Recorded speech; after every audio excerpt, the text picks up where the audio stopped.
Todd Whitman of the state of New Jersey is our guest speaker today.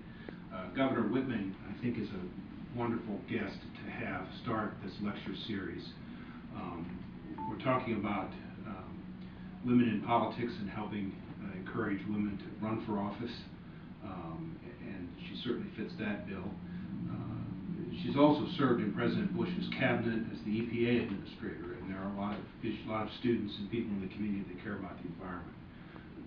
So she's a real expert on those questions too. And we're grateful to her and the Woodrow Wilson Fellowship for coming here and spending some time with us in Southern Illinois. So, Governor, if you'd care to make a few comments and take some questions. Well, first of all, it's my pleasure, and thank you for having me. It's good to be back here. It's not the first time that I've been here, so I'm glad to be back. And particularly interested in being part of this program and talking to the female students here on campus, because I have such a strong feeling and understanding, frankly, that no one group has answered all our problems. And in fact, they are so diverse and so complex that we need people with different backgrounds, with different life experiences, with different way of prioritizing, and women and minorities bring that to the table. And we need to have their voices there in the policy rooms where they're being heard so that we come up with the kinds of solutions that really can solve the problems that we face and give us a lasting solution. So anything that I can do to encourage, particularly women, because women very often hold themselves to a higher standard than they would hold their male counterparts to when they're looking at people to support in elections or for higher office. I think that's because there are not so many of us that have been in those positions, and we have a much more personal relationship. If a man in office messes up, well, they do that all the time, and that doesn't reflect on us, that's okay. But if one of us messes up, then it's a reflection on me in a much more personal way. So we have got to get over that and understand that women can learn on the job the same way men can. Women have the same kinds of experience, and maybe slightly different, but you give credit for life experience to women the same way you give it to men. And we really need to have their voice at the table. Do you feel like we're getting closer to that point where women are viewed?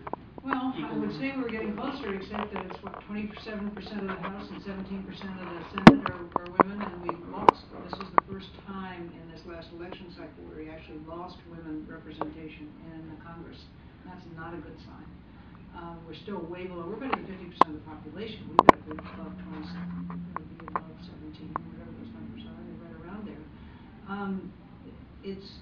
It's better, and you see more women who are CEOs of companies, which is important for role models, and now we have more women as governors. I mean, there was a period of time when I was the only woman governor, and then we've been as high as 10. But still, we're not breaking through in the way that we should. And progress, you should see that mathematical curve start to happen, that you go up, start to ramp up faster than what we're seeing today. Is it just a matter of time, or is there anything specific that can be done to? Well, I don't think it's a matter of time, because we've had a lot of time. I mean, we've had a lot of time. It is a matter of will. It's a matter.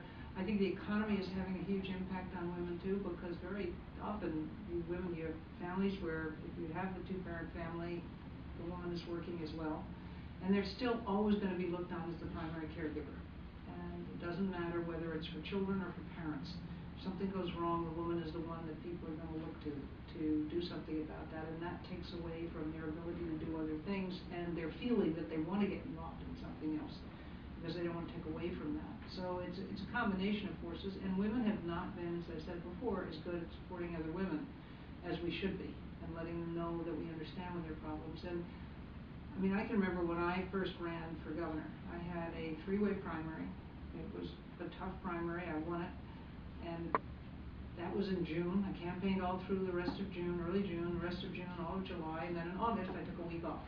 And every year my husband and I had been taking a week off where we go with our children and do something none of us have done before, whether it's renting a van and going to national parks or mountain biking, something where we're doing something together as a family just away from everything else. And I took this vacation, and I can remember there being editorials written about how I didn't have the fire in my belly to be governor of the state of New Jersey because I took a week to be with my family. And my reaction was, you don't understand. You don't understand the real world. They're going to be here for me no matter what happens. The job is going to come and go. And that kind of thing still is there in people's minds. They question whether women have the toughness, whether they have the ability, and we need as women to stand up and say, don't ask those questions. Don't criticize whether you like Michelle Bachmann or not, her hair doesn't matter, her clothing doesn't matter. Come on. When Hillary Clinton tears up in a campaign stop, why isn't that just as legitimate as when her male counterparts tear up? I mean, that shows their humanity. Why isn't the same thing with her? But we need to be the ones to protest and push back. I wanted to change gears a little bit to a couple of environmental issues that are obviously important down here. This is a large coal region, and they're pushing a lot of movement towards clean coal technology. Just kind of want to get your opinion on the future of coal and how you view it as an energy source for our future here. Well, coal will always be there. It will always be a part of our energy source. It's little less than 50% today of the energy mix, which is a drop. And that's interesting because it's been at 51% for a long time. And it's down at 49, I believe now, 48. It'll always be there. We don't have clean coal today. We have lower sulfur coal, and we don't have really good carbon scrubbers yet, but we'll get there. We'll find those things. And so coal will always be part of the mix.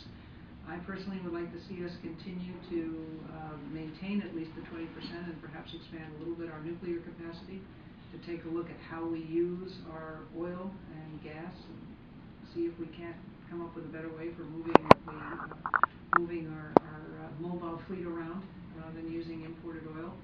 So there are a lot of things we can do that we need to do, but there's no one silver bullet, and we will have everything that will be part of our energy mix. Do you feel like clean coal is a possibility, though, or is that? Well, I don't know exactly what you mean by clean coal. You're never going to have sulfur-free coal.